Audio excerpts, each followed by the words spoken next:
अध्यात्म विद्या, अध्यात्म उपनिषद, रैकुराम संवाद। शिवोहम शिवोहम शिवोहम। पूर्व प्रसंग में आप श्रवण कर रहे थे, अनादावि संसारे संचिता कर्म कोटयाः अनेन विलयम यान्ति शुद्धो धर्मो अभिवर्धते। इस श्रवण के द्वारा, श्रवण के बाद ही मनन होता है और मनन के द्वारा, मनन के बाद ही निधिध्यासन होता है। निधिध्यासन के द्वारा एकतानता प्राप्त होती है, समाधि होती है। तो ये चार साधन आपको बताए गए पूर्व प्रसंग में। आज के प्रसंग में सुनिए, धर्म मेघमिमं प्राहु समाधि योग वित्तमाः वर्षत्ते स यथा धर्मा अमृतधारा सहस्रशः। गुरुदेव भगवान कहते हैं, हे राम जी, धर्म मेघमिमं प्राहु, इस समाधि को धर्म मेघ कहा है। धर्म मेघमिमं प्राहु समाधि योग वित्तमा। योगियों ने इसे धर्म मेघ कहा है।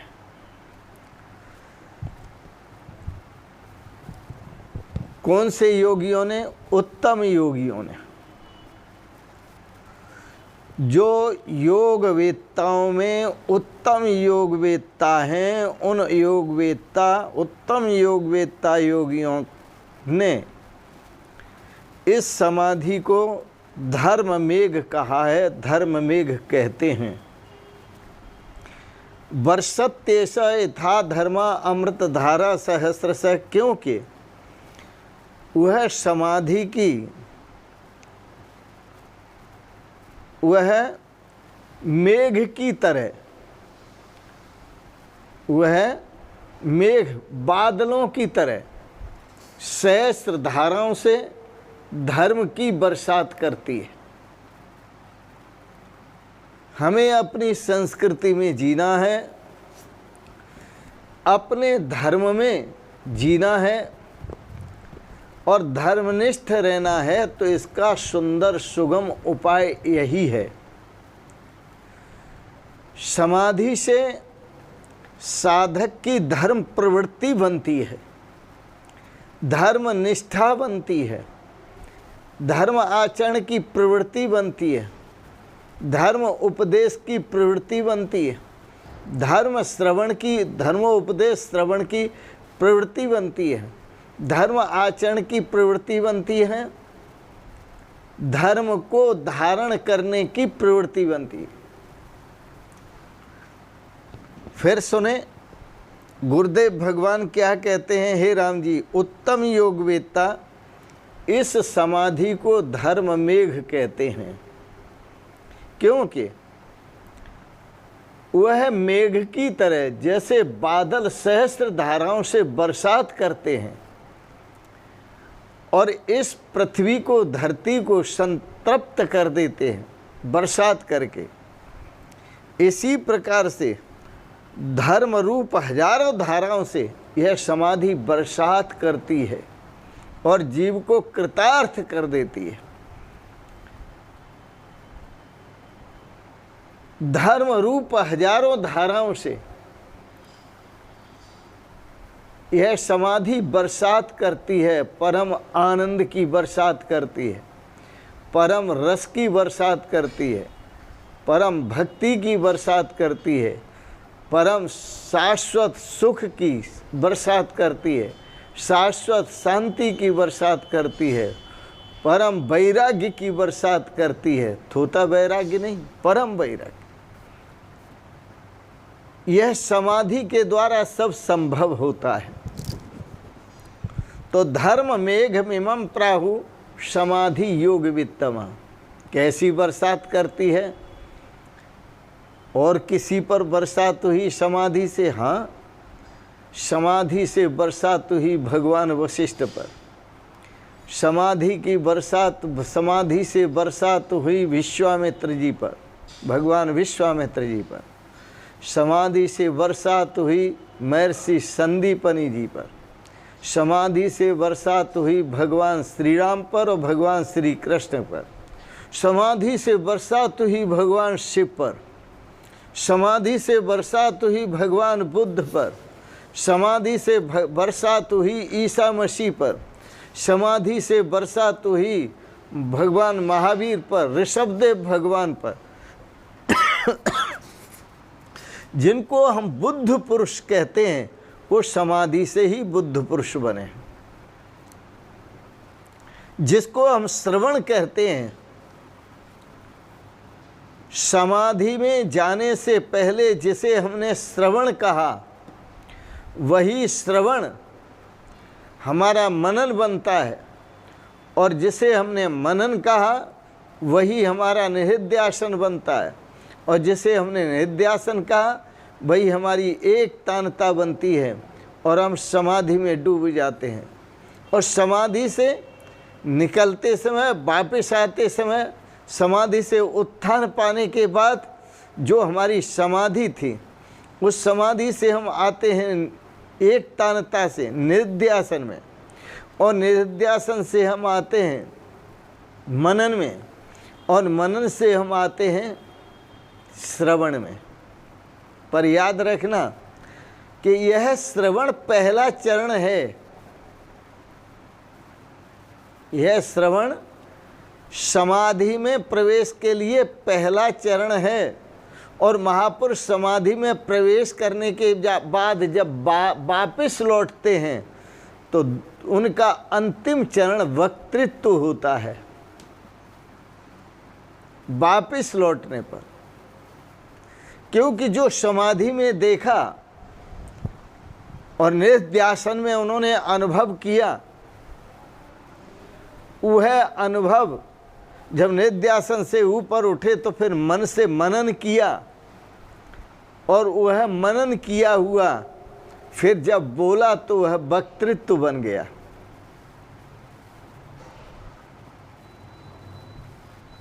जो मनन किया हुआ बोला वह वक्तृत्व बन गया।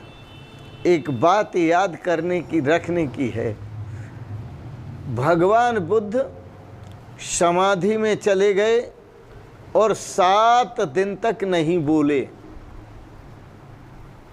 भक्तों ने कहा कुछ तो बोलो प्रभु।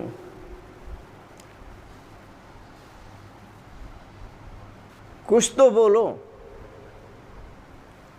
वहां बोलने वाला था ही नहीं। बोले कौन? ये बोलता है मन, बोलती हैं वृत्तियां,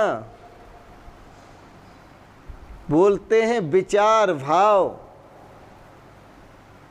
बोलती हैं कामनाएं, इच्छाएं, वासनाएं। लेकिन वहां तो निर्वासनिक जीवन हो चुका,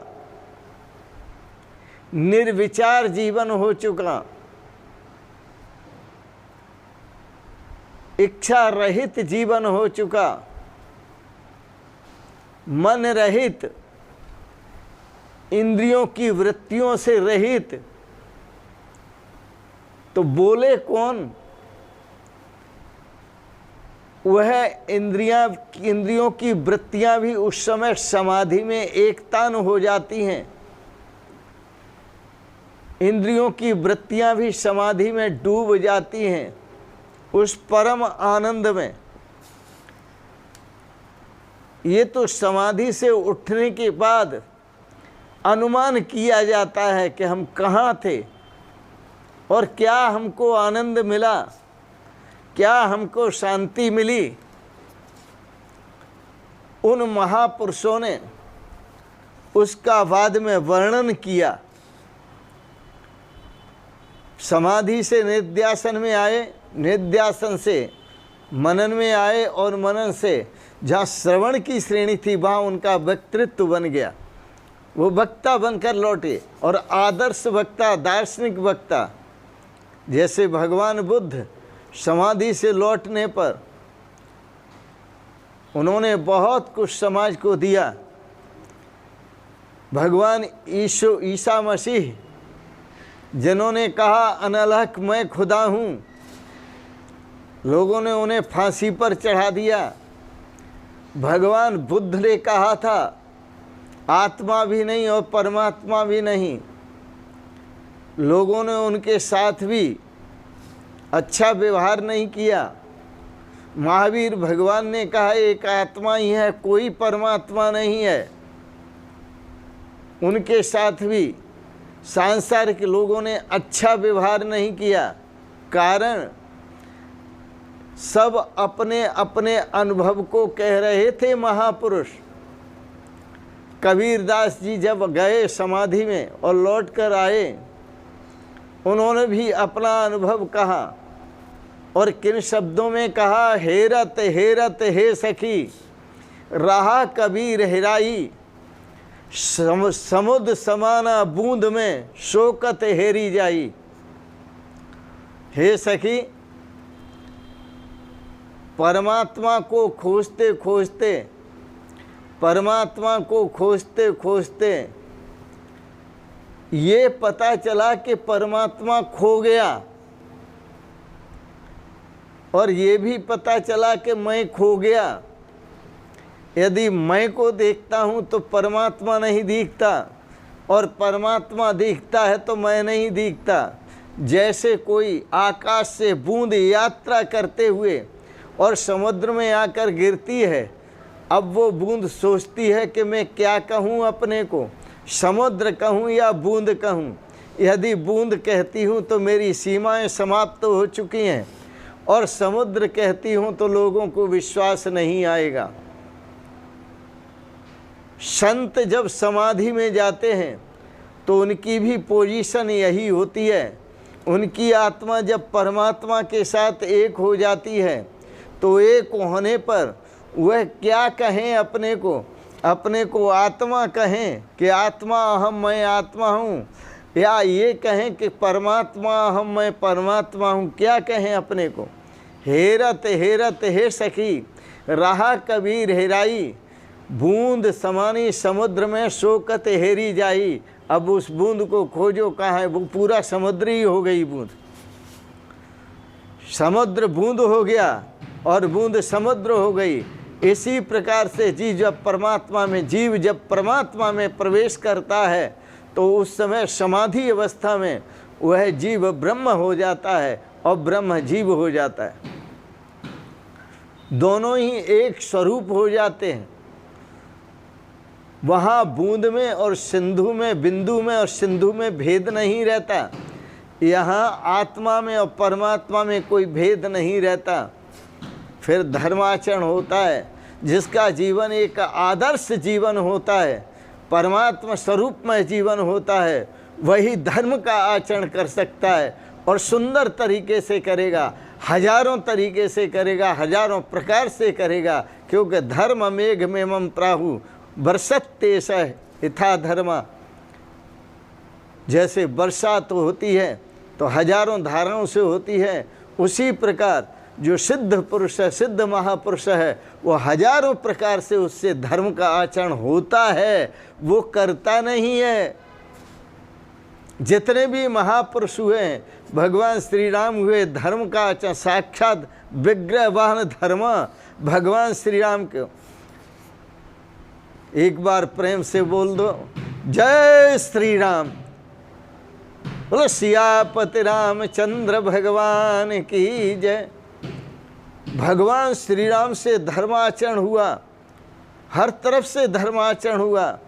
इसी प्रकार भगवान कृष्ण से, भगवान बुद्ध से, भगवान महावीर से, भगवान ऋषभदेव से, भगवान ईसा मसीह से और नाना प्रकार के बड़ा सुंदर धर्माचरण हुआ। तो धर्म मेघ में मम प्राहु समाधि योग वित्तमा। जो उत्तम योग वेत्ता हैं वो इस समाधि को धर्म मेघ कहते हैं, क्योंकि यह मेघ की तरह धर्म, यह मेघ की तरह धर्म रूपों में हजारों प्रकार की बरसात करती है, हजारों धाराओं से बरसात करती है।